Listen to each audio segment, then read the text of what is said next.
Okay, Nan. So proportional representation works really well in Europe, which has hundreds of millions of people. But my friend Johnny says it won't suit rural parts of Canada, because some areas just won't get their fair share of MPs or MHAs. Johnny is probably referring to the two systems highlighted in past referendums in BC, Ontario, and PEI. He does have a point. STV would replace our single-seat districts, each with their own MP, with multi-seat districts. So depending on how the voting went, MPs could end up clustered in one part of the district to the neglect of another part. And mixed-member proportional does decrease the number of MPs that would be assigned to individual districts in favor of having a pool of regional MPs. So if I were a rural resident, I might not like either of those systems. But we don't have to choose one of those systems for Newfoundland and Labrador.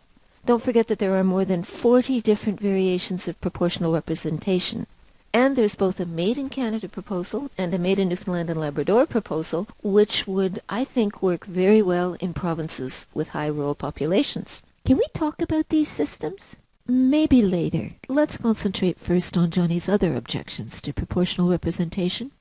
Well, Johnny says that proportional representation makes it easier to elect extremist parties with nasty attitudes. But they don't get to be the government. Remember, in proportional representation, countries' votes are matched with seats, so laws can be passed only if they're supported by 50% of the voters. It's arguably easier to get extremist governments in countries that don't have proportional representation.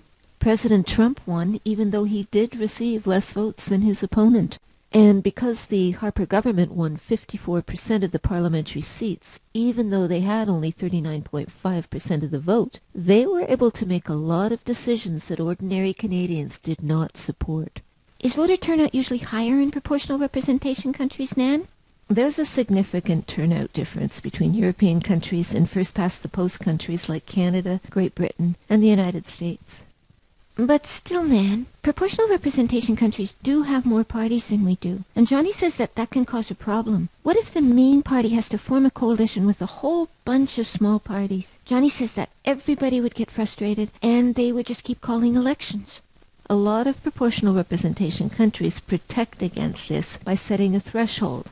Unless a party has won outright in their riding, if they don't get a minimum percentage of votes, the party doesn't get represented in Parliament.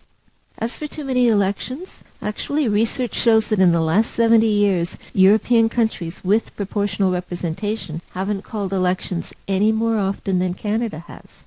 I guess they know how to cooperate with each other. Nan, I think we need to talk more about how your vote doesn't count under our first-past-the-post system. And why do we call it first-past-the-post? Well, we'll talk about that in our next video. See you there.